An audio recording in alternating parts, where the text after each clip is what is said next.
You're listening to the Fire in the Hole podcast with Richard and Jason, available on iTunes, SoundCloud, and Google Play. If you like the show, you can help us out by supporting us on Facebook, Twitter, and Instagram, and by rating and reviewing us on iTunes. If you want to be a guest on the show, or you want to get in touch, drop us a line at fireintheholepodcast@gmail.com. That's fireintheholepodcast@gmail.com.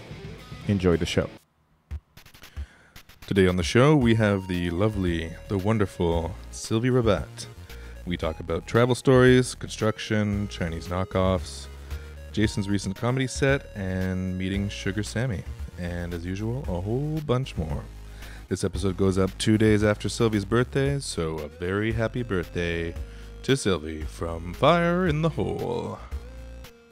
So what kind of doctor are you? Brain surgeon? Is he? He's a brain surgeon. Fuck, dude. Your parents just built a temple for you. He has made it. He is our boy. Got a white girl. Your life is set, huh? Like a brain surgeon with a white woman. That's it, buddy. American dream and then some. Say again? Not the Canadian dream. No, the Canadian dream is just the American dream with healthcare.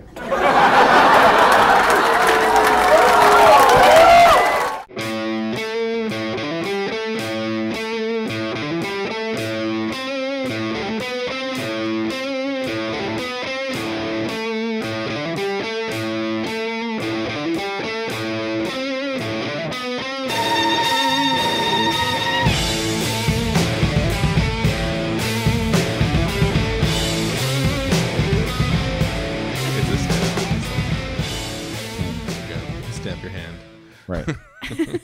No, I don't know. It's Hope very. you have a nice day.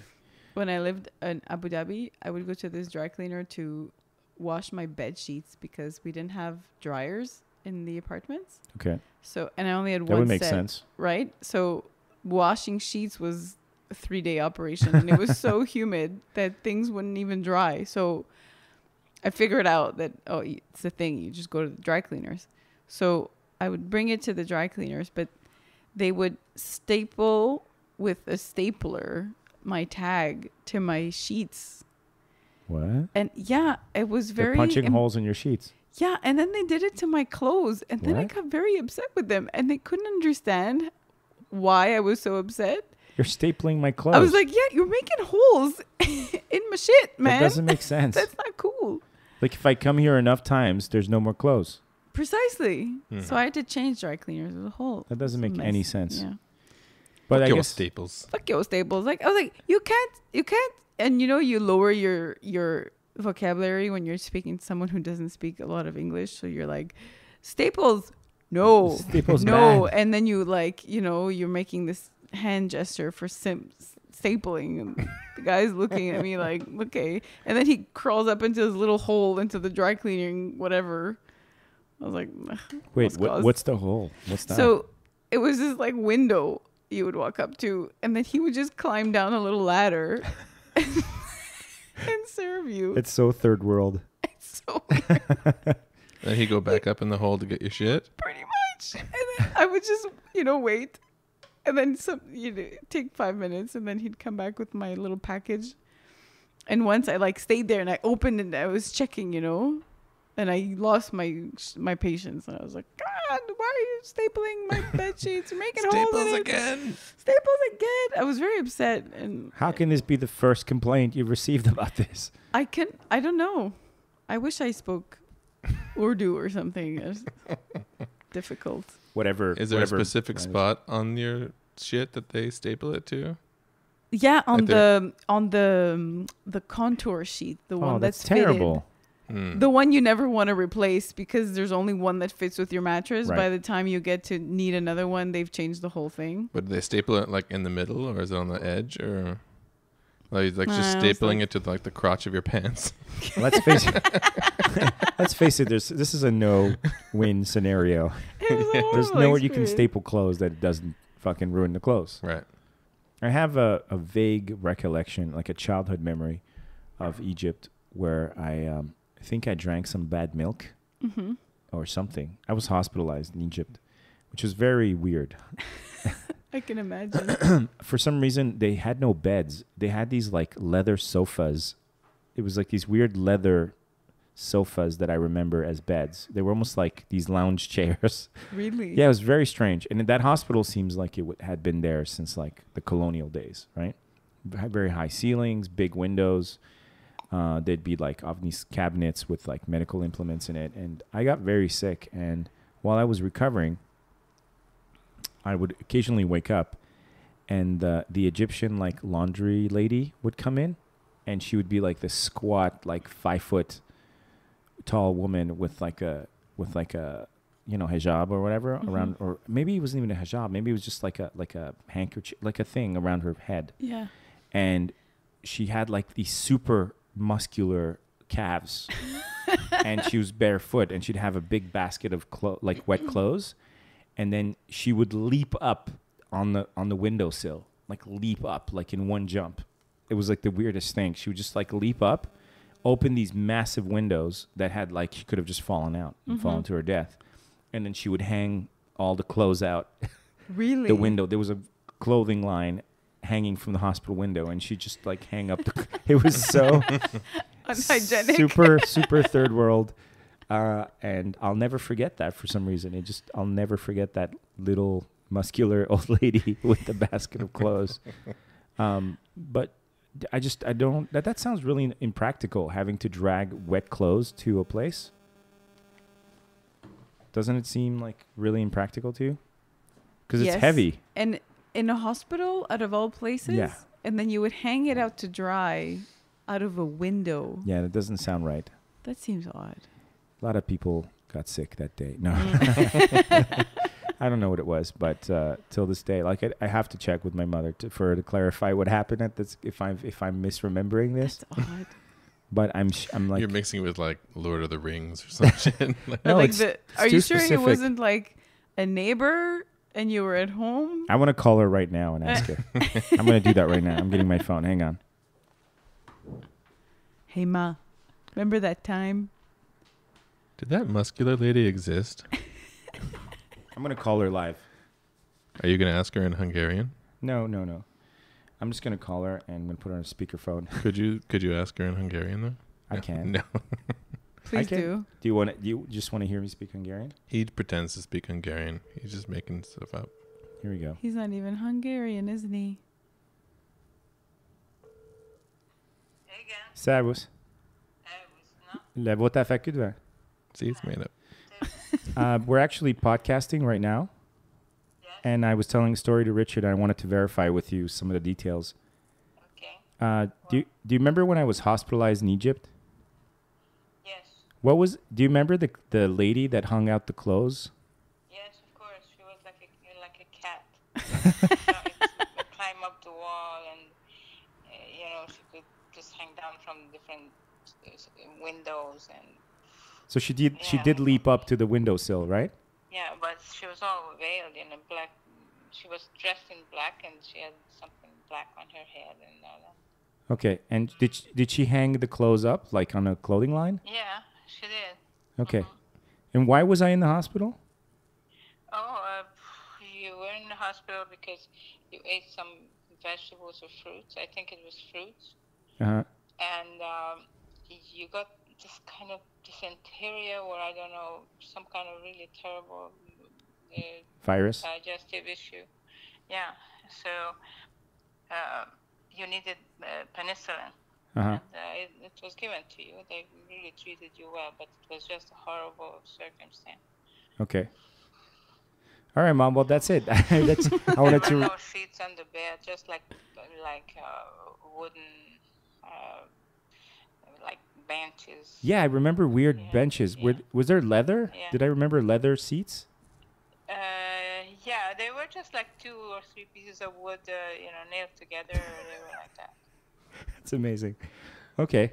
Well, thank you, because Oh, and there were these big rats running around on the floor, like a cat size. there were rats. Yeah. In the big hospital. ones. Yeah, they're like about like my forearm, but fat, and like they passed under the bed and all that. I was terrified. Was- Was this in Asyut? Yeah, it was. Okay, that makes sense. Okay, well, thank you for clearing this up. So where are you going to publish this? It's going to be on the podcast, but we're going to have you on because I need to check a bunch of more stories with you. And you're a good storyteller. Well, I don't know. That's the truth. It's Yeah. not really a story, yeah. It's just, that's what I meant. Okay. All right. That's it then, All right, Mom. then. Thank you. Okay, bye. Say I will see you. Bye, Anna. So there you go. That's so funny. Confirmed. I forgot about the rats.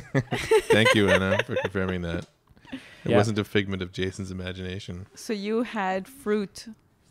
Yeah, I guess. You know what we call that? What's that? It's the deli belly when you go to India, but in Egypt, I call it pyramid fever.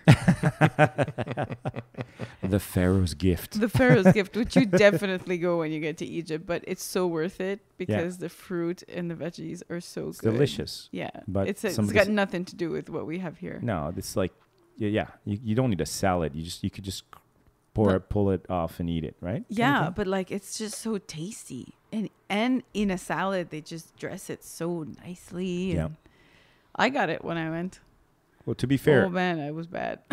La Tourista, Egyptian style. Oh yeah, Pyramid fever. oh yeah. The curse of the mummy. It was horrible. I was like knocked out for 24 hours. I was like chained to the Okay. bed toilet. Well, I must bed have been toilet. like It was 3 years horrible. old, so I Oh my probably God. probably came Your real. mom must have been worried. Yeah, but the thing is, I mean, Asyut is south.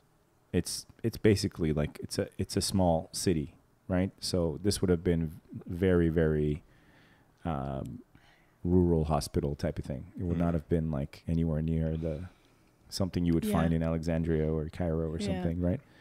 But so okay, there you go. See, There you go. I didn't make it up. Hey, Hey, I almost died. Hey. This is just like one of many crazy stories from my young, very early childhood where I almost died. It happened a couple of times. In Not in Egypt. in That was Transylvania. once in Romania. Uh, I got poisoned very badly. And then there was meningitis here, which was fun. you got meningitis? Oh, yeah.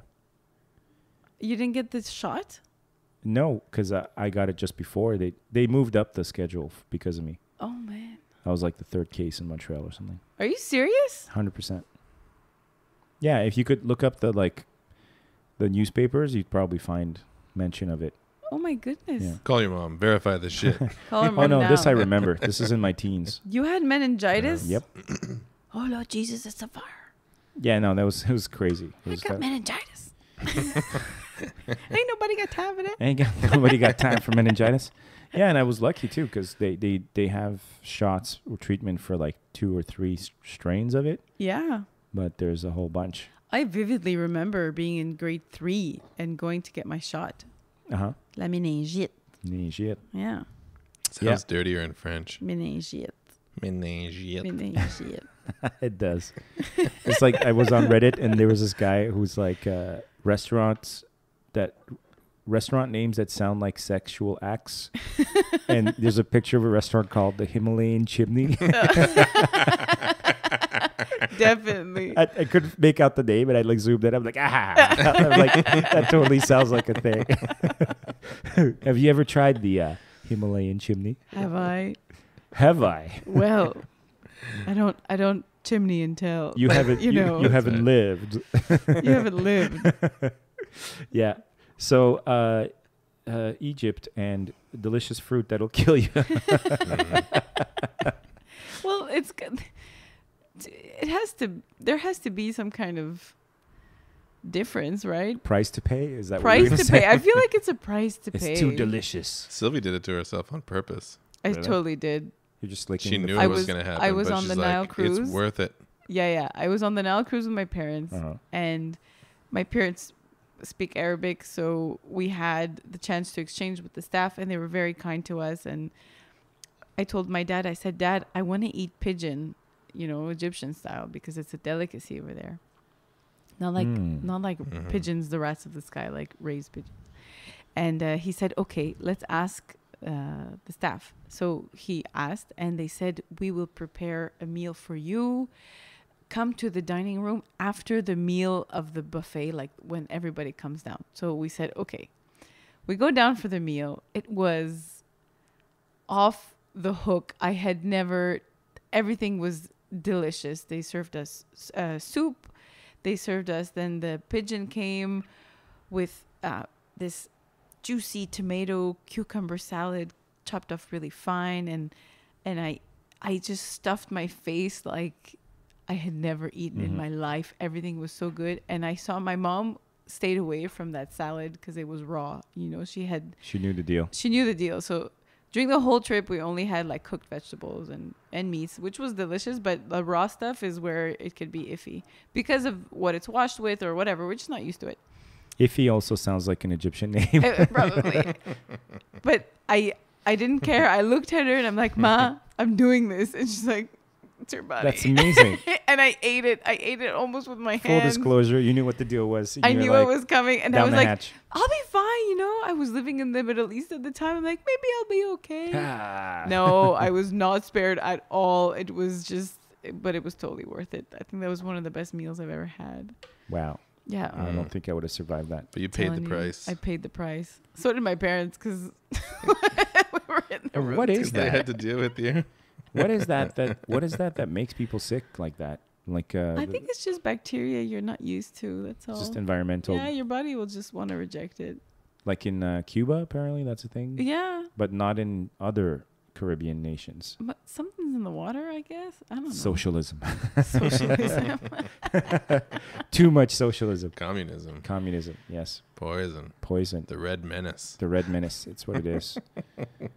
Too much Russian influence in your food. Who knows, man? I don't know. Did you have you ever gotten sick eating on the? No, not really. No, I've been pretty cautious though. When I travel, like I don't have ice in any of my drinks or any shit like that. Oh, is that a thing? That is a thing. Oh, I remember ads about hepatitis. Yeah. You get the Titus. You're nicknaming it now. You're that comfortable with That's hepatitis right. that you're giving it a nickname. I'm breathing it. I'm breathing the Titus. The tights. You want to get the old tights. Not the tights or the itis. But what is it with ice cubes specifically? That is it because it preserves the. Oh, it's the water. No, it's the water. But the fact that it's ice, it preserves. No, because it sneaks by like your system, right? Like if you're only drinking things that are closed, right? Like soda or a beer or something, or just like drinking like bottled water and stuff. But if they add ice to it, then that's not made with bottled water. No, you're fucked. Okay. That's made with tap water. Exactly. And toenails. And toenails. So they're poisoning. God. They're poisoning your drink with toenails and the local water. But people don't think about it. They don't give ice a second thought. Yeah. So they don't give the rats ice. Mm. Iffy, more ice. More ice. Come here, Iffy. Okay, we're gonna cut that out. Crappy joke number 3. Number 4. What's the Yeah, wildest? but I've been like to India and stuff. I was and gonna ask you. Yeah, no problems. No weirdness. No, not really. Yeah, I guess I've been alright. it depends also if you stay with the resorts and stuff, or if you're the kind of like, let's take the skinny donkey into the real country. Street food. Rata. That's a risk. But That's a risk. It's kind of worth it. I had street food in Syria. It was like the best shishtok I've ever had. I had street food in Venezuela. Oh God. That's It was sketch as fuck. dicey. Syria somehow is more reassuring. I did feel safe. I'll tell you why. They The desert love cooked people with meat. meat, they don't tend to fuck with meat because it can They know how to kill. barbecue. But it can kill in that heat. It can kill. I'm Yeah. not saying it doesn't get hot in Venezuela, but in desert nations, like they there's a reason they don't fuck with pork, right? Because they're aware, they're keenly aware of what bad meat can do. Yeah. So I'm guessing like octopus and shit like that in Morocco, I heard is really good. There's places where the streets are cobbled probably since like the Roman days. Yeah. and they get so hot with the midday sun that they just throw the octopus on the sidewalk and it like sears Wow. directly on the stone, That and then makes they sense. just serve it to people on sticks. I guess I don't know how to do it. Yeah, Venezuela in like at noon, they have to stop driving on the highway because the tires melt. Holy shit! That's insane. Every Yeah. day at noon, no traffic on the highway. Yeah. Okay, It's too fucking hot. so you're in the sun. Wow. You're 10 It's minutes crazy. from the sun. Yeah, it's like super close to the equator. Right. As soon as you get that close, it's like a whole other planet. But there's a bit of humidity there, right? Like there's some fauna. Yeah. It's not like fucking Australia. where- Dry heat is rather rare. It's like you'd find it in Central Australia, in the Sahara. Mojave. Yeah. But not Also sounds like an Arabic name. Mojave. Ifi Mojave. Ifi Mojave. More light, more But yeah, you're right. That kind of dry. It's actually is- nice to experience, but the humid heat is Unbearable. Oh my god. You're I'm inhuman. useless. I don't know about you, but like I Oh, think I same here. tolerate it a bit more than, your average North American person, but sometimes it's like you're just like I can't think. Absolutely. Your body's like your brain is drying up. Literally your the juices in your skull are like they're like It's evaporated. weird. And Yeah, I'm okay with dry heat. The humidity, I do Impossible. terribly. Yeah. it's just not workable at all. Yeah. And- I remember driving home from our work site in the middle of the desert in the Emirates, and I would drive home to Abu Dhabi, and in the summertime it was very, very hot during the day, but the heat in the desert was completely different than the heat that they had in the city all day. Like driving and getting out of the car, I felt the heat radiating from the asphalt, from the stones of the buildings. Like it was hotter in the city by the ocean than it was where we were in the desert. It was unbelievable. It's It's like so that hot. waft you get from the oven. It's exactly what everywhere. it feels like. My glasses would fog up when I stepped outside. Fog up, like it was blank. I couldn't see anything. And somehow generations, centuries, millennium of people thrived there Yeah. without air conditioning. Like it Well, there boggles was the less mind. stuff. I think there was less structure, asphalt. I don't know. Maybe, but still, like the conditions So are the hot. conditions, I mean, how the fuck did people just not migrate a little bit north? Well, And be like- they actually did in the end. Oh, Yeah. somewhat. Humans are incredibly adaptable, though. Yeah. Seems like it. Yeah. What do you think of the theory that like people from hotter climates tend to be less prone to like depression and like existential crisis and that type of internal turmoil? They tend to be more like there's a reason Latino and like Southern people tend to be a little bit more hard-blooded is because they tend to be more like the weather itself is rarely kind of a threat. Like, yeah, there's tsunamis and earthquakes and shit like that. But as a general rule, like they don't have to buckle down for half the year in a winter storm where everything freezes. Light, like luminotherapy, must have something to do with that. Just the Yeah. exposure to the sun. Yeah. But I think a big part of that is culture and But I would pride and ask again, happiness and things like why is the culture that way? But definitely light, Like if you come from a I don't culture know. that's near the equator, chances are you're going to have more parades in your culture than if you live somewhere. well, because you could go out and Because have you can parades actually go whenever outside you and want. like colors are in your environment, the fruits, the fucking parrots or whatever, the animals in the jungle, life, teeming jungles with life and stuff like that. You're going to have a more colorful, more vibrant, dancey kind of, I feel. I don't Than know. say like Northern Europe where it's Like gray Norway, half the year. where you'll see But Norwegians Yeah. are very happy people. That's the other thing. that's Scandinavia should be like excluded. But go to France, Pas-de-Calais, and England, Ireland. But you definitely see the Great. difference between English and French in terms of like détente. Like the French are way more the like south of France. But if you go to the north of France, it's just as shitty it is. Well, because it's the same weather. They're 10 minutes away. T'as pas vu, exact. Mais tu as vu Bienvenue chez les Yeah, chez les ch'tis. It's I know a ch'ti. You do? Yeah. They're next door. They're literally across the pond. They're technically British. Or the British are technically people from there. Like, it's the same people. Yeah. But that whole stiffer upper lip, like, sort of keep it to yourself, kind of, severe, proper thing. Even in the arts, like if you go to Scandinavian countries, the art tends to be more like contemplative carvings, sculpture, minimalism, like very heavily intellectual, where like the further south one goes, the more, it'll be like La Tomatina or whatever. Expressive, or like the color, what is it? The color festival in India where everyone just throws powder in each other's faces, or Diwali? Diwali, is that it? I think it's Diwali. Yeah. I mean, this is not like, I'm not saying this big theory that like probably someone with more education has. I've had it explained to me, and I don't know if there's any truth to it or not, but like there's a couple of things. One is that life is easier.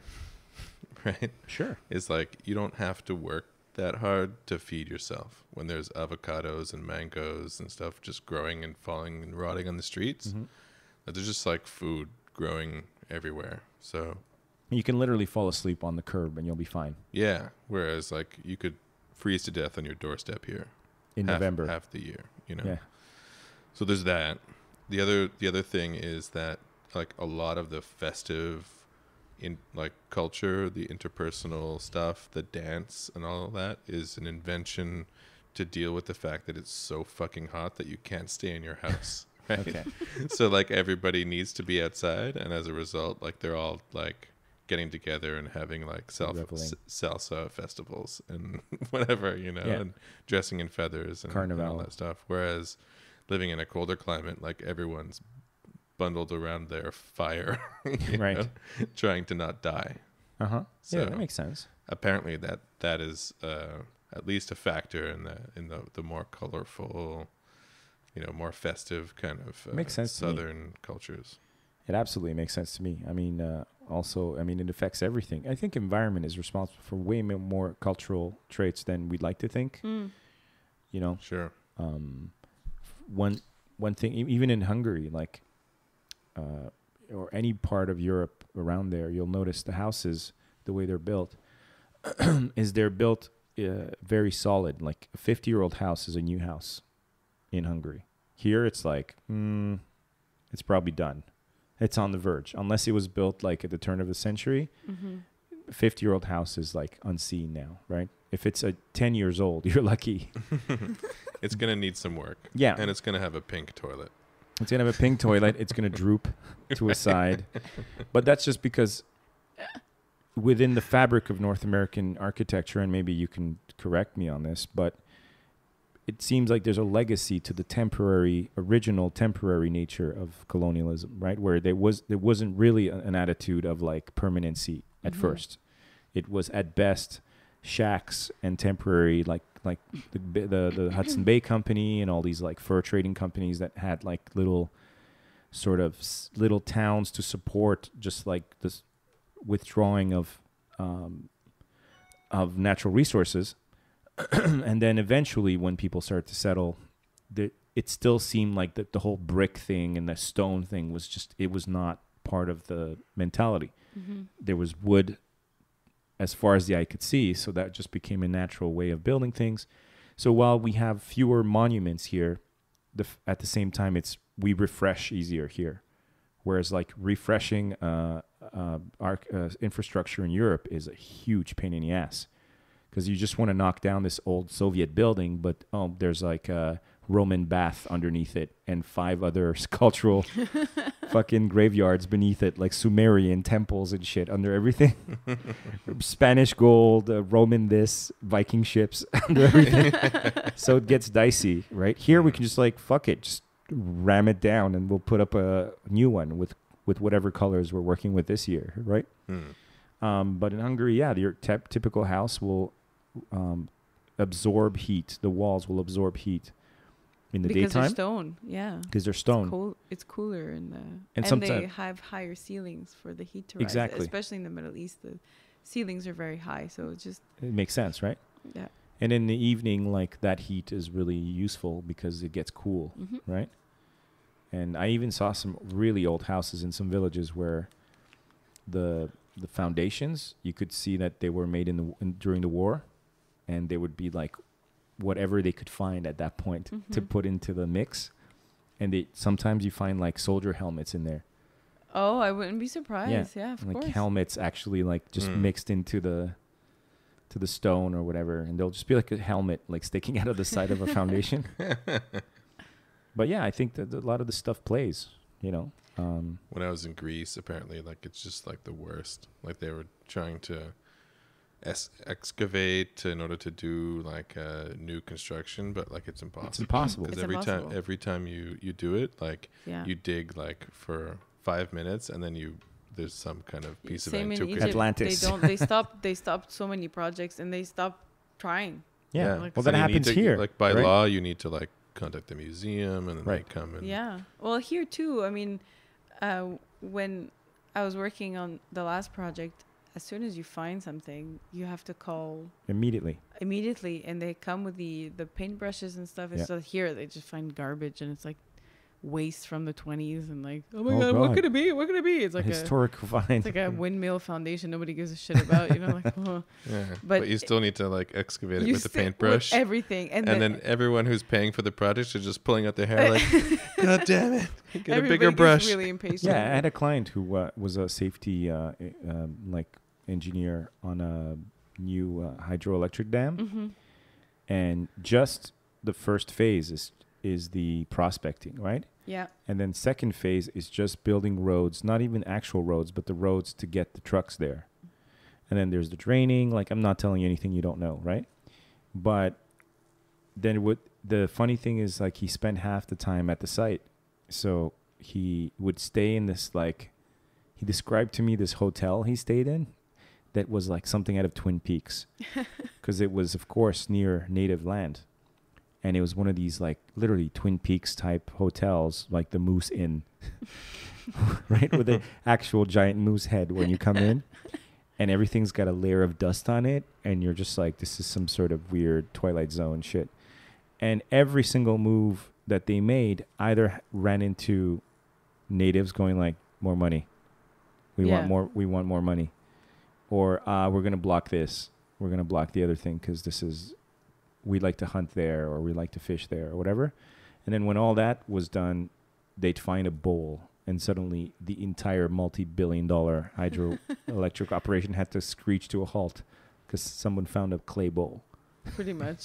That's exactly what happened. Yeah. It happened here on the Turco interchange. The contractor working there. It was an old I think A quarry? une tannerie. Oh, a tanner's, yeah. Yeah. Like a leather And tanners. they found a lot of things, and It's from 20 years ago. well Called the Historical we Society. found, even like on my job site, we found a thing, but luckily it was out of the way of the work. But it is not to be touched. It's a grave of a little girl from the tribes that were here and between here and the South Shore, and the community on the South Shore, I think Kanawake claimed it, and it's like you can't. There's Like, it's no. kind of cool that Of that- course, that I mean we do that stuff. it's important, but to a certain degree, it's with the also... paintbrushes to find concrete from the 20s, it's like and like that whole lot used to be like an industrial technopark of Shithole. crap, and they really just threw garbage Yeah. everywhere. It's Everything under the Turcotte looked like a fucking post-apocalyptic Children of Men. That's Yeah. what it looked like. It but looked like Children of Men. before when the Lachine Canal was running and all those things, the whole south of the island it was a techno park, and it became a dump, and then it became what we know today as Verdun and Yeah. La Salle, but Yeah. it was just like Giant junk heap. exactly. But so now it's like, oh, there's a fork yeah, from the 20s. Stop everything. What are those spoon forks called? Sporks. Sporks. What if they find Sporks one of are an those? 80s invention. I'm sorry. There were no sporks before 19. Yeah, no, it's a bit silly. You That know, would be of great historical importance, though, if they did find that. I can understand how in a new world that might be even more precious because it is such a young country that any piece of prehistory is super coveted because the museums are small here. But there's a limit to that. Like there's a point where it becomes silly. I mean, Yeah. I understand. It's like who was telling me in Corsica, you literally go to the ocean and you dive in, and if you put your head underwater, there's like a Roman city immediately underneath there. There's That's like really coins. Yeah. There's fucking coins and vases and like there's millions of dollars But you of get like fucked if you try to take any you of that come out shit. with a coin and you're dead. They'll know. they'll kill you. They'll Wow. fucking kill you. And it's just understood. Like nobody fucks with anything. Yeah. Nobody Nobody touches. takes the coin. But it's not like, hey, I found a white rock. I'm gonna put it in a jar above the fridge. No, literally, you put your hand underwater, Atlantis. Every time. Shit is real. Just a lot of our history happened there in those 5 blocks. It's crazy. It's crazy. I think in Rome the metro has like 2 lines. It's like a little L in the city. I don't think they managed to dig through the rest of it because Right. it's just It's too it's much. impossible. Yeah. Yeah, it's You're just digging through history. pretty much. At some point, there has to. Yeah, it's like a cake, layer cake. Yeah. Of historical junk. Right. So at some point, yeah, I think we need to go like, you know what? Cool. Take some pictures, do some ultrasounds or whatever it is the fuck that you do. And then let's, put up some public toilets or something. Well, they take what they can take and they move it and they... Yeah, they usually move it somewhere. Right. But it starts to teeter on like hoarding a little bit, like cultural hoarding. I guess it depends. How many Roman vases do we need? Come on. All of them. Like terrorists keep on stealing and breaking them. Yeah, that's a different situation. Yeah, now that pisses me off. Right? Yeah, that kind of shit. We're like breaking the facades of like ancient temples. I'm like, motherfucker. The worst part is that they keep all the good stuff and they sell it on the black market. Of course. So thanks Oh, for really? Is that true? double pissing me Of course, off. Like, of course. No, the whole Of like course, they- destroying thing is a that pretext. was just a sham. It's just criminals. Oh, and did you remember like I think in a museum in Iraq or something, like they had a feeling that the place would be overtaken or something, and they swapped the art for fakes, Nice. and whatever was caught on video being smashed Destroyed was fake. was fake. Good job. I thought that was pretty. Good job. They should do that everywhere. We should replace all the real art with copies and just put it all somewhere underground. Well, that's Yeah. what they did in the Valley of the Kings to conserve the tombs. Oh, Jesus. Yeah. They closed them, unfortunately, for tourists, but they recreated the exact replicas right next to it. So you still get the experience Yeah. But you stay the without fuck out of ruining the yeah. actual thing, which is you're not supposed to walk Yeah, into talk those about a things, right? country has probably gotten it worse than any other country in terms of getting its treasures pillaged. Yeah, but it Uh, was pillaged like long before the French and the English Oh, yeah. were there. So Yeah, I'm kind of glad a lot of this stuff is now in the British Museum and in places where you can go. where there's no rats. There's no rats. It's free and Yes. it's World Heritage now. You know, like it belongs to all of us. But UNESCO, is that it? whatever. If not, you never would have seen it. Because it'd be in nuts. some like in Habib's backyard. like Iffy, what is it? Iffy Mojave. if you Iffy Mojave would be hogging all the shit. Fuck you, Iffy. We've had enough of your shit. look at this mummy, it's fantastic. It's fantastic. Original. You're like, it says made in France, bro. Fuck off. Made in Taiwan. Really? Who is it that said that how bizarre it must be to get made in China stuff in China? No. What was the joke? I forget now. How making other people's souvenirs in China is... Anyway, I forget. But it was one of those weird conundrums where like... Someone from China going to Paris and getting the Eiffel Tower that's made in China. There you go. That's it. Yeah. Oh, that's funny. Yeah. How bizarre that is. Well, it's a new reality. They gotta accept it at some point. Chinese probably don't give a fuck about souvenirs. No, They just like, this is dumb. they just want Louis Vuitton. That's what they want. Louis Vuitton, yeah. Mm. It's true. I For don't some They reason. have pretty good knockoffs, though. Knockoffs are dead. Are they? Is it over? No, they are not dead at all. I don't know. No, they're not. They're not as big as they were in the late 90s. Yeah, no, and- the Louis Vuitton craze is kind of over. Oui. Because at some point, like, everybody had the Louis Vuitton wallets and purses, but I think the brand name shit is done. Ça a passé un petit peu. Hmm. But women are and men are still after the brand like crazy. But Are they? like, I think I don't see as many copies as we. That's used what to. we're creating, right? Romans, Greeks, Egyptians, Persians, like, we're fucking contemplating the universe and, like, pushing sculpture and painting to its extremes. And we're like, if someone, like, finds our shit on the ground, like, Louis Vuitton bags, knockoff Louis Vuitton bags, vapes, man buns, Right. Fidget spinners. fidget spinners, fucking iPhones, and styrofoam containers. Like, that's what. Yeah. So, like, these people were fucking crazy. Yeah, the knockoffs aren't that big here, but they're huge in Asia. In Asia. In the rest of Yeah. the world, pretty much. Oh, yeah, yeah. Yeah, still. They opened like a entirely fake iPhone store. Yes. Really? Apple Seen that, store. Yeah. Oh, shit. There's a Like complete. its exact clone, but it's not Apple. But it's not Apple. There's a. No. There's So a, what's the apple replaced by? Like a full like apple like without a the bite? pear or something. Yeah, it was like a peach. Oh my Some goodness! shit. Yeah, no. shameless. Oh No, my they do God. shameless. There copies. there's a fake Disney Wow. World. There's a whole industry. No, there's 2 Disney parks. No, but there's a fake Disney World, like one that doesn't actually. Oh, I didn't hear about this. Yeah, there's a fake Disney World, In Hong and Kong? I don't know where they are in China, but one of the most famous ones is they basically ripped off all the World of Warcraft IPO and created like World of Warcraft theme park. Wow. Completely lifted and ripped off of the IPO, and like Blizzard doesn't Wow. get a dime from this thing, and it's a full-on like massive theme park with like the giant statues and the fucking rides and no shame. Yeah. But the fake Apple store, yeah, I've seen that, Oh my goodness. and it can't be touched. Like, you can't.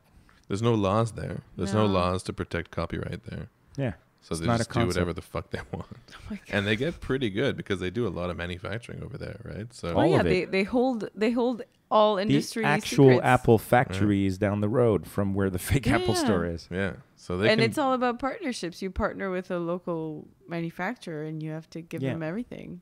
so they can do whatever they want. There's a They can clone anything they want, and there's no one's gonna stop them. I mean, with the legions of Chinese people that are pouring into these factories, it takes one guy to bring back like a piece of technology and just give it to his cousin, and voila, they can clone anything, right? Apparently, there's one organization, one company that handles almost all of the manufacturing contracts in China. They have some weird, sketchy name like World Organization Trade, like one of those. And Sounds James Bondish. Yeah, it That's does. me. yeah. They have all the contracts. They have Apple's contract for Wow. manufacturing, which is very controversial because Apple is supposed to have like a very rigorous licensing contract of like, if you're going to make our products, here are the following workers' conditions that have to be respected. And this company has basically perfected this new way of it's like a new wave of sweatshops where they create campuses, literally like a university campus. Like a Apple campus. Pretty much, yeah. They've all but lifted that model, and the idea is that they quote unquote provide a work-life balance. Blah blah blah. In reality, what it is they've built a bunch of these like cubes where they shove the employees in there and make them pay for rent. Yeah. Yeah, they live there. They're forced to live on campus. They never get to go home. They eat at the cafeteria, and they go back to work, and then back to work. And then once a year, I think they let them go home for their Chinese New Year or something. And then, of course, 90% of them are sending money back home. Of course, yeah. And the conditions, of course, are horrible.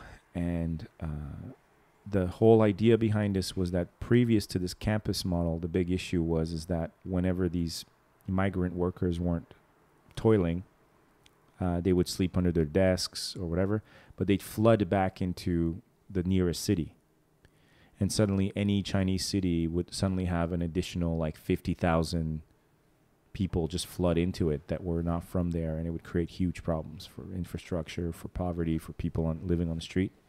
So this is a way to like segregate and create essentially a lemming like worker bee class. But of course, immediately these people start jumping off the roof, right? There's suicides every other week. So then what does the Chinese government do? Nets. They install nets. Oh my goodness. There's literally pictures of this stuff on the internet, and videos of these nets. Literally, not like let's make the conditions better. Let's just install nets so that it catches them. The reason they were jumping apparently initially is because there was a death insurance. And right? they could send more money back to their family? Yeah, they're like, well, I could just work for another 10 years or get this like suicide or whatever, this death benefit. I could just jump off the roof. The work ends and my family gets this little chunk of change. Quickly, they changed those rules that was nullified if you killed yourself. Then they started making people sign contracts promising not to commit suicide. Like, not, again, bettering conditions, right? My God. Not stopping the bad stuff, just like, don't do it. Mm. Otherwise, more threats, whatever. And Apple has fully benefited from this. And there's been no criticism, or at least there's been criticism, but there's been criticism. There's been no like legal action or scandal on any significant level that I find very shocking. Well, there's some major problems with pieces of technology like your iPhone. Is that one, you won't be able, if they were to make it ethically, you wouldn't be able to afford it. Yeah, it'd be like $10,000 or whatever. It'd be a $10,000 iPhone. So no one would buy it. So anybody who complains about it and still wants an iPhone is sort of a hypocrite. Is it really? Well, if you bought one, then technically you're supporting this. Yes, that is true. But do you think can you fully indict a person for having like a smartphone and make them like fully responsible for what's going on?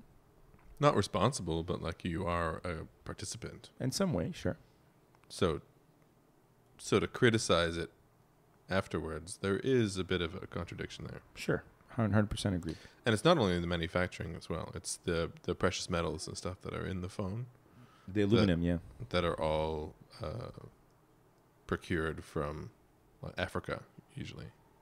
And that's genocide conditions. Immediately. Yeah. Anything Child coming, soldiers and stuff like that. Same thing with like blood diamonds and whatever. Right. So it's like, double down on that stuff. Mm-hmm. So what do you do at that point? Do you pay $10,000 for an iPhone? Do you boycott iPhone? And no one cares. And no one cares, and it still keeps going. Right.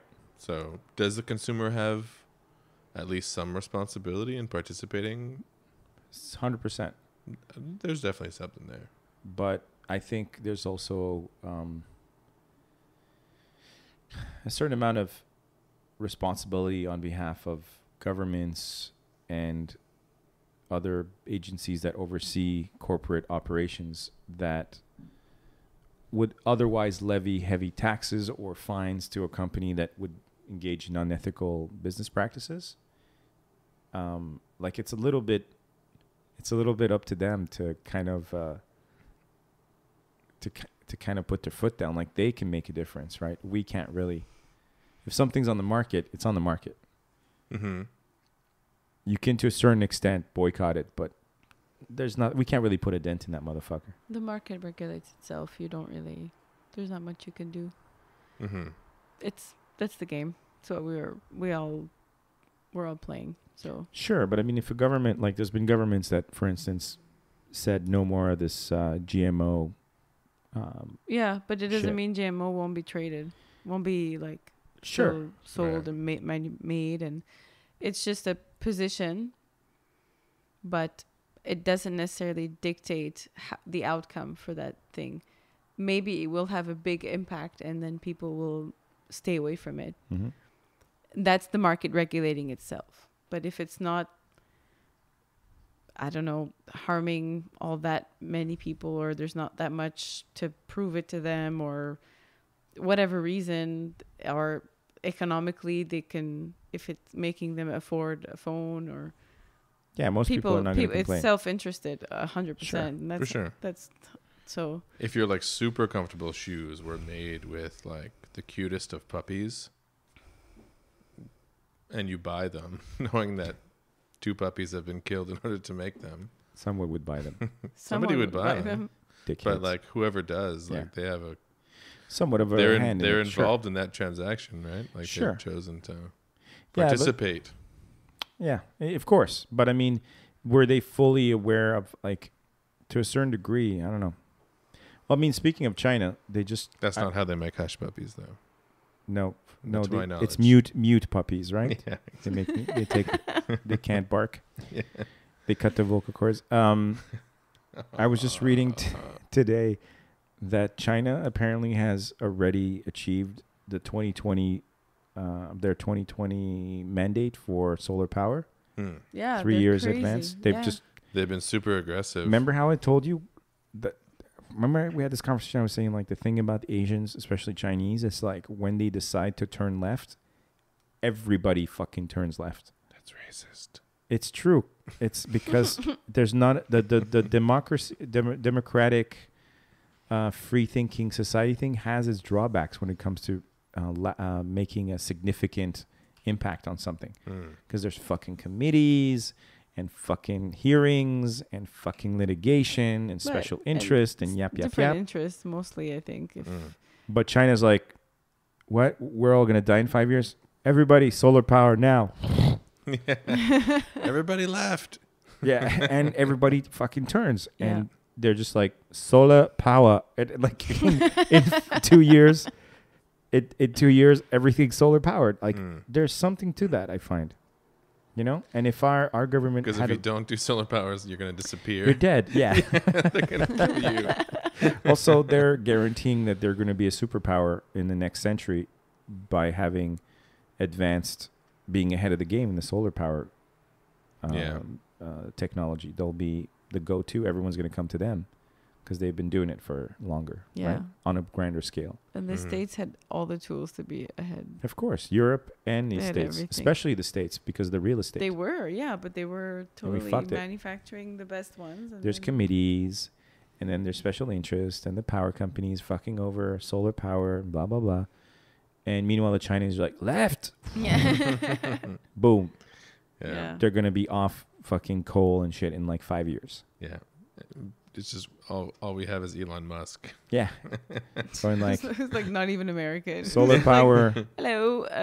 And he studied, Hello, governor. He studied He's here. not- Did he? In Montreal? Queens, Queens. in Ontario. That's what I Really? learned. Yeah. I was very intrigued. So we can take credit for him? Totes, yeah. Totes. It's like He's basically Egyptian. Yeah. Fuck Yeah. you, South Africa. it's like He's ours. Isn't William that Shatner went to McGill, so all the students call the student association building The called Shatner the Shatner building. the but Shatner Brigade, which, we're supposed to call it like SSMU, but everybody calls it Shatner. yeah, and only because everyone loves William Shatner, because otherwise that's a horrible last name. It Shatner. sounds like some conjugation of having pooped yourself. Right? I had a good time, but then we Shatnered ourselves. He was Shatnered? How unfortunate. He had some Egyptian fruit, and he Shatnered. You know how it is. It was a wonderful time pre-Shatner. Post-Shatner, however, Post-Shatner, was an however. entirely different story. It was a gas, really. What is it that makes us do that? Like, he had an Egyptian father. Like, make us geographically or politically claim someone when they're brilliant. Like, Makes I no heard he sense. had blue eyes, like me. That's right. Blue eyes, blue eyes, Like blue eyes. Canadians do that. Did you know that this and this was Canadian? Yeah. Well, that's because Armenians do that, and it's just a sense of community and belonging, is it? But it's so fun when you like learn something you didn't know before, the funniest and it's one. the first thing you want to tell someone when you see them next. It's like, Right. did you know? Indian. Did you know? The funniest one was fucking Sarkozy, the French prime minister, president. And when Hungarians figured out that his last name was Hungarian, Sarkozy, like it's Hungarian. They immediately like Hungary's rolling France. They're like, whoa, settle down, Settle down. settle down, buddy. Hungary's ruling France. They're not ruling shit. First of You all, belong to us now. practically Hungarians. Meh. Yeah, do our bidding. Like, no, he has some relations or whatever, some vague fucking Hungarian heritage. Or but- someone had some relations. You know what I'm saying? Where's so Shatner? Some Hungarian relations. No, but I always thought that was really cute. The way people are like, well, you didn't know it, but he graduated from the same university as me. Right. Yeah, 40 years before me. 40 right. years. He has- I claim him. if he hadn't been famous, I wouldn't have given a fuck about him either. Precisely. But he made it. Therefore, he's my brother. Corey Haim went to my high school. For real? For reals. I wouldn't disclose that. I just did. I'm just saying stop. Don't tell people. I'm taking all the credit for All the Corey Corey Haim's many movies. Oh, that's right. He's not the. I was gonna say Feldman. Now that would have been awesome. Yeah. No. Haim. Is he still doing his thing? Is he still dancing? I don't Singing? know. I haven't seen him since that. I gotta look that up. See, Since remember that Corey Canada- what Feldman's was whole it? Like- crazy band, musical career. Was he on the Today Show or some shit? Something like that. Really? Where he Doing did the like weird a- dance. You never saw this? Oh my god. Okay, we got to talk. Yeah, that was a dark period. Yeah, so I think that there's a certain merit to remembering our history and stuff and acknowledging where we're from and cultural this and that, but there's also an advantage to moving on and being like forward thinking, you know. Absolutely. And the problem is that we seem to the other side, I mean, being too forward thinking can also be really like think everything's experimental and blah blah blah. I'd say it's very important to look ahead with an anchor to what you know is solid, because and things change. Knowledge is evolving. All that, you know, you can't just base all your decisions based on what you did in the past, because that's where you make mistakes, but that's also where you learn. So, well, you're building a bridge, right? You're actually working on a bridge. mm-hmm. Like, that's crazy. It's like pretty the cool. scope of it. It's really interesting to see how everything is tied into anything, literally, and the interfaces and all that. And it's important to think of past mistakes, past achievements, Sure. but also to allow yourself to see past what you know and try different solutions. And Are there people that just come in to do like a certain part of the bridge, but Yes. they have no idea how it all connects to the rest? They just know how to do this one thing. some of the sort of, because the structure itself will have like sections. Like in a building, you'll have a joint of the seismic joint. So it's like a building that looks like humongous is actually 4 separate Lego. buildings. Yeah. Lego style. And okay. they're independent of one another. So should there be an earthquake, like things sort of act independently. They jiggle. Sort of, yeah. Okay, instead of like this yeah. one structure getting shook apart, everything kind of moves a Exactly. little bit. Yeah. Okay. So but it depends. So the bridge overall, like, yes, of course, people see the overall part, but some people are focused on just like the cables of the cable stay bridge or the tower part or something. But Yeah. it does all tie into another. But different people do different things. So some people only see a part of the bridge, and others will see the whole thing. But it always fascinated me how like these massive projects, right? Like, and clearly there's a bunch of brains behind it with like, Oh, it's super impressive. but it's assembled by a class of people that mostly stereotypically we think are dim. And that's the sad part, because they're very knowledgeable, and But the worker, because they're physically dirty, right? Because yeah, of their job. you think less, but they're very capable, Right. and those are the guys that know the job, and Right. and they're very committed. Right. And there's a lot of pride in what they do, and Of course, they have to be. That literally everything depends it's on super their cool. the quality of their work. But I'm just saying it's interesting. Literally life and death. Yeah, and Yeah, potential you're not, massive loss of life if they fuck up somewhere. But I'm just thinking it's interesting, society-wise, how we stare like, yeah, the construction worker, the slack-jawed, ass crack kind of like moron, right? With the like, hey, the babes, where are the babes, and like farting Yeah. and burping on the. But that's not reality at all. A lot of these No. people have to be super on point with what they do. on the ball, and very knowledgeable and skilled, and well, the workforce we have here is probably one of the best in the world. Really, Yeah, but there's some stragglers. it's very tainted. The dealing with unions, the that's a whole relationship with thing. that, and it is an important relationship. But is there abuse on both sides? Of course, Sure. it's always like it's a push and pull. You know. It's not completely unwarranted, because for every guy I see operating some machine that I don't know where the front is, because it's such a specific machine like for doing roads and stuff. I'm like, I don't even know where you get on this thing, like how. And the guy's just like flipping fucking controls on it and just like talking to his friend at the same time. You know, then there's the like the two 400-pound guys that are just controlling traffic and scratching their faces and chain Right. smoking. But even those guys are important. The They probably know signalers and more than stuff I like do. that. Yeah. They're I don't know. I witnessed a huge lift on the bridge construction. It was a 400-ton lift, so it was very, very heavy, and it took two cranes that lifted in tandem. And right before the lift, you see the team operating the crew, and they huddle in together. It's a tradition. They've gone over the plans over the last months. This thing is planned to the T.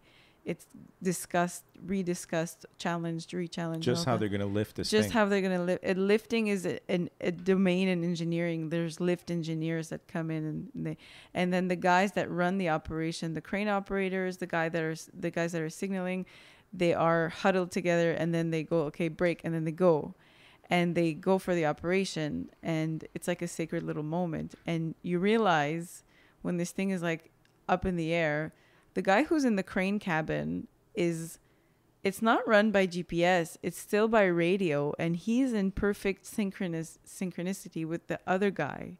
And they're blind. They're just listening to the guys telling them how to lift. And imagine also a crane taking something from the ground but up into a building.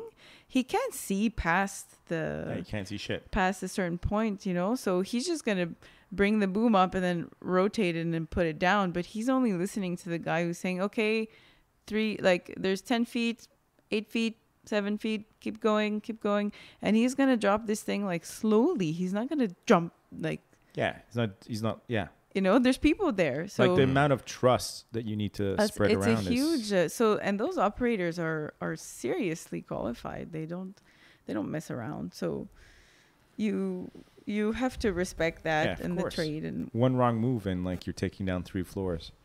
Yeah, pretty much. And it's raining concrete Right. in downtown. Or if one of those crane operators makes a mistake and the other one... Yeah, you lose the one piece you just built over the last 4 months. It's a $30 million, like pretty much, one so drop. it's or if it's you serious. fuck something up and like that huge piece is still connected to the other crane, that other crane's going down. Yeah. Like, you're gonna die. Yeah. Yeah, it's a Spider-Man So incident it's situation.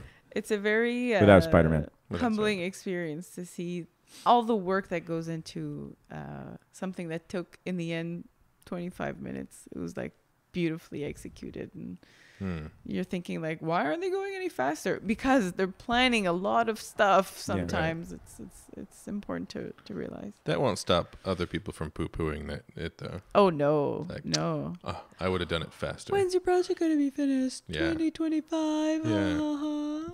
On budget. On budget, on time. Fuck you. Fuck off. Just You can't pay your taxes. You don't know. I don't like the color. Fuck you. Fuck you. No, honestly, even though I know very little to nothing about construction and architecture, every time I walk by a huge, like, what do you call it? Like a site, Yeah. it actually fills me with wonder and like hope for humanity. I'm like, this is something. No, it's the one thing that humans have kept on doing this whole time. Yeah, we've building gotten stuff good at and- it. Yeah. We've kinda gotten cool. pretty fucking cool and good at it. Yeah. With this shit. And it's impressive. And when you see, like, there's that new development now on next to Quartier des Spectacles.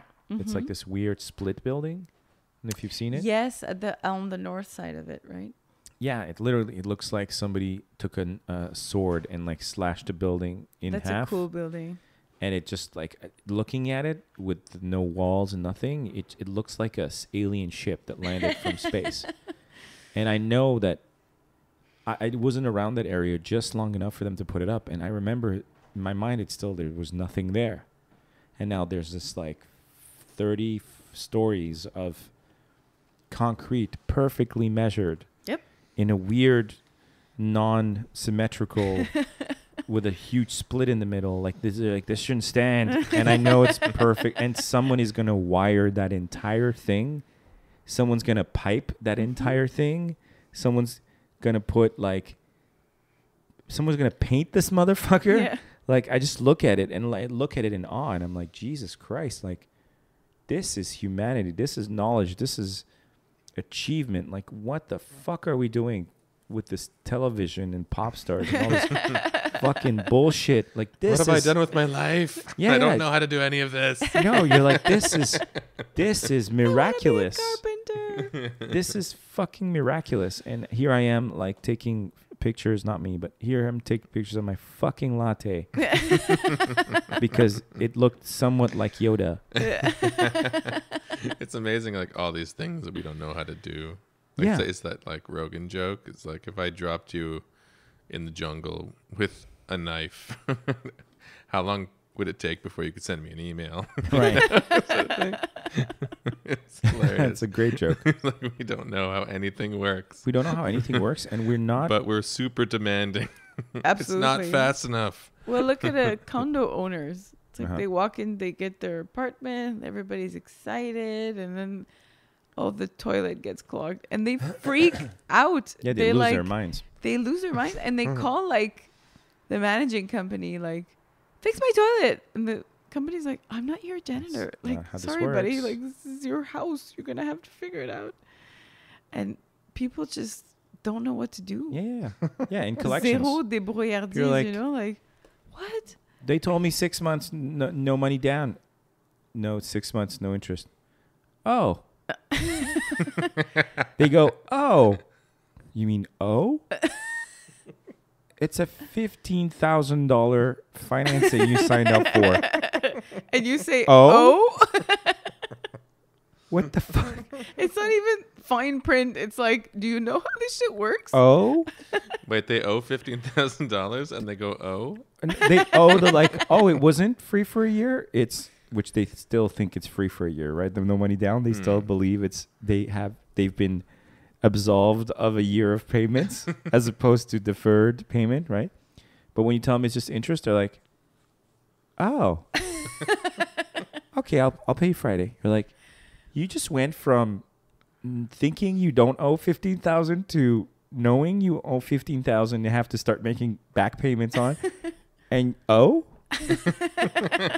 that's it. Well, not like a shit or There's no anything? like a oh shit. no. I'm returning this. I was misinformed, or this was not the arrangement, Oh. or I can't afford that. Once in a blue moon, you get someone like, I can't afford that. Fuck this. I'm returning everything. I'm like, thank you for calling, right? Yeah. But here's some money then. You're like, what the fuck? There's a building. There's a large building. It's not symmetrical. They put it up in 6 months. Oh. It's the size of Godzilla. And you're worried about fucking Kanye West and Donald Trump. And you don't know what no money down means. Yeah. No, we focus on the wrong shit. Yeah. I know. Uh-huh. We're focused on the wrong shit. There's miracles every day, and 90% of Reddit is people anthropomorphizing dog faces, Pretty much. writing clever captions to a dog sitting on the blanket and be like, "Where's my dinner?" 800,000 hits. The next one is like, "Hi, my name is Gerald. I invented a new process to reduce bypass operations by 3 to 6 months in healing time. Ask me anything." 10 people.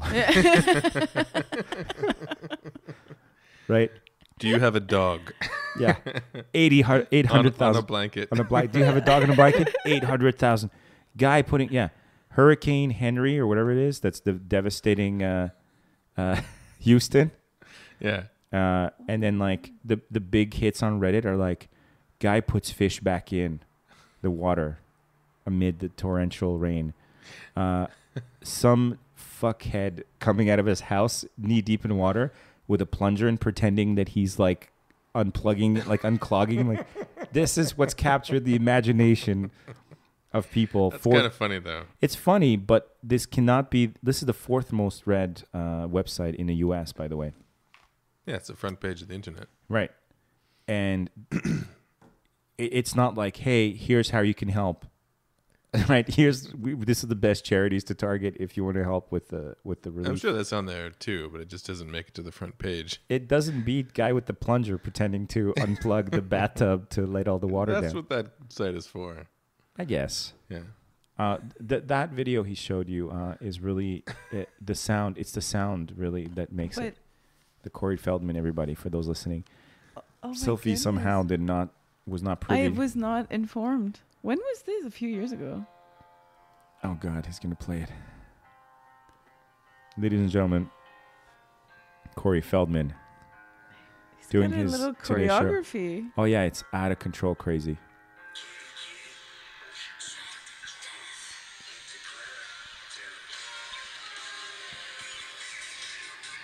But that's not sound from the actual show. What's the sound?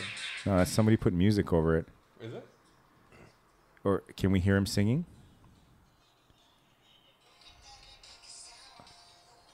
That's the actual song. Yeah, listen to him sing.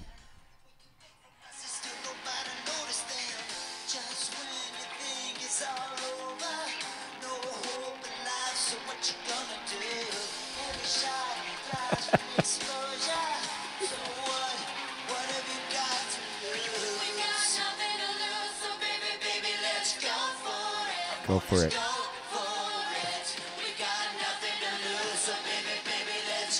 Oh, they're not playing your instruments, by the way.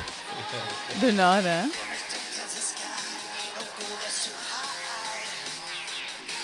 And just when you think, He went to your high school? no, this is the other Corey. Oh, exactly. You're so adorable. I was like, what? They're like, he went to your He's high not- school? You got all reffy there. You got all. He's not from here. He's not from here. He's trying to do like these low rent Michael Jackson moves. Yeah. Yes. He has a weird obsession with Michael Jackson. They were friends, They were friends, apparently. yeah. But he like never got over it or something. Go for it, I say. Go for it. Go for it. Focus on the right shit, people. Stop fucking around. Okay. Go learn. Go for it. Before we wrap this up, I need to just quickly shout out Suggar Sammy, who I ran into Sunday, Sweet. which is really cool. Yeah. At Comedy Abroad, he just showed up. I finished my set and I got off, and there he was just standing there, and I'm like, I That's just so looked at him, cool. and I literally went like, and I realized this is my standard greeting now with celebrities. When I run into them, I just look at him, I Really? go like, you Really? yeah, and then they go, yeah. This happens. I guess that happens a lot, right? Yeah, but most people go like, "Oh my God, are you?" Right? But I don't actually verbalize. I just like, and then they go like, "Meh," and that's it. And again, I just looked at him. I was like, "It's you." And he's like, "It's me." And I was like, oh, "Nice." He goes, "Nice to see you again." And I'm like, "I've never met you." No way. But he was super. He was a gentleman, absolute gentleman. Wasn't a douche. Listened to other people's sets, which some non-famous local guys who shall remain unnamed don't do.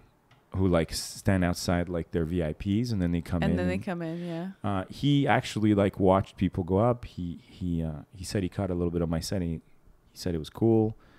But that wasn't like the interesting part. The interesting part is seeing him go up, because I was super interested in it's even the host was like, people pay a lot of money to see this man. And he just showed up, and he's gonna do a set for you now. Yeah. And there was a bunch lucky fuckers. Yeah, and there's a bunch of Montrealers who are like, holy shit. Yeah. But like there's these people from South Africa who are like, oh, I don't know. Why are we they found out why they should have been excited, because I saw the difference between a pro comic. Not that Abdul Butt was any worse, because Abdul Butt has done some stuff, and he's a funny dude, and he's got the poise, he's got the whole thing. But Sammy he's just effortless. Yeah. He had the fucking place like eating out of his hand within seconds, and there was hecklers. There's a bunch of these dumbass sort of valley girls who I had actually previously heard talking outside. Like I went outside for a cigarette, and I heard them talking, and I was on the process of turning on my phone to record the conversation so I could prove to people that I wasn't exaggerating. That these people exist. Literally 3 blonde girls like, oh my godding for like 10 minutes. Oh my gosh. And talking about like, oh my God, can I borrow that dress? I love that dress you have. Can I borrow it? I mean, I don't know if it's going to fit in because my tits are kind of like, I got big tits. So. Yeah, but if you got anything that can fit my tits, like this was going on for 10 minutes. I don't know why, but you sound like Donald Trump. Oh my God. The tits were the best tits. I have the biggest. The best. Just the best. No, but anyway, so they're valley girling it. And then like when I found out they were in the show, and they would just, valley girls are like the worst in the crowd, because they think when there's a joke, like they think they're like, they don't get it, so they just sort of frown. Okay. And they just roll their eyes because they're covering for the fact that they're not getting most of the fucking jokes that are being told. And one of them started, I guess she had a little bit too much drink. She's like, rah, rah, rah, rah. And then Sammy just turned fucking filleted her at her entire party. He's like, your boyfriend, that look he's giving, right? It's the shut the fuck up look. He's like, he's telling you to shut the fuck up. He just went to town, but like in that pro way, where it never goes dark, where people are uncomfortable and it's awkward. Like he knew exactly what he was doing. And it was really cool to see. That's cool. So you saw firsthand. Yeah, to me, where the talent can go, and the skill and all the work that goes into it, but also like the effortless. I liked how you said it seems so effortless. It was seamless, and I mean, clearly really inspiring. He's honed his material, right? Yep. But I could see first of all that the tremendous amount of talent that's there already, and I was not one of his biggest fans in terms of the material that he usually approaches. I thought it was a bit facile, So like, I guess he just does a bunch of stereotype, like racial stereotype. Blah, blah, blah. But I saw him do almost none of that. He was just himself, and he kind of was up there, and I realized he has a tremendous amount of charisma. And also you can kind of he radiates like, I'm a professional now. I do this for a living. I've traveled. I've done comedy in 4 languages, and so it was just a treat. It was cool. That's cool. I love seeing that shit. And a bunch of other people showed up too that were really good. Like Danielle Sally, who's been a guest on this show. She went up there and she kicked ass. Wow. And a lot of her material wasn't resonating with the dumbass girls, because her stuff is like a little political and kind of smart girl type stuff. Abdul Butt was great. Oren actually fucking killed. Oren Shabiro. Oh, yeah? Yeah. Another former guest. Yeah. He's just a funny guy, but like he came on after Sammy, which I was like, fuck. I was like, oh, that's going to be tough. I was worried. But he picked up on the energy. And sweet. His stuff was very different, but people loved it, So that was fun. That's cool. That's great. Really neat. I wonder if there's an appeal to go for Suggar Sammy to go to a room like Comedy Abroad, where you have a lot of tourists. A little bit. As opposed to people who might know exactly who you are. Yeah, that might be it. You know? That might be it.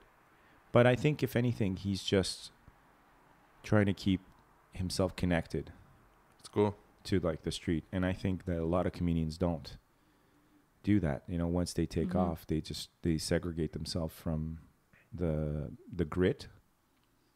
And I got the feeling that he just wanted to, like, you know, hit the gym for 20 minutes type of thing. Right. Yeah. Better not forget the little people, Jason. Yeah, I don't think so. Yeah. What about us? But it helped that my stuff came off well as well. I tried a bunch of new stuff. I did almost all new stuff. Nice. Oh, sweet. And I wrote the set that night, actually, on my way Nice. there. Yeah. But it worked out. Nice. So I guess I'm going to keep plugging away at it. Cool. Absolutely. You got some laughs? Yeah, no, I great. think I did really well. And you were pretty early in the night, right? I was like third on, but it took some while to get the show going. And it was weird, too, because people kind of just all got up to go to get beer and started. But to the host's credit, he sort of noticed that people were at the bar, so he kind of kept it going long enough for everyone to sit back down, and then it was good. That's good. Cool. It was fun. Who was hosting? Adam Susser.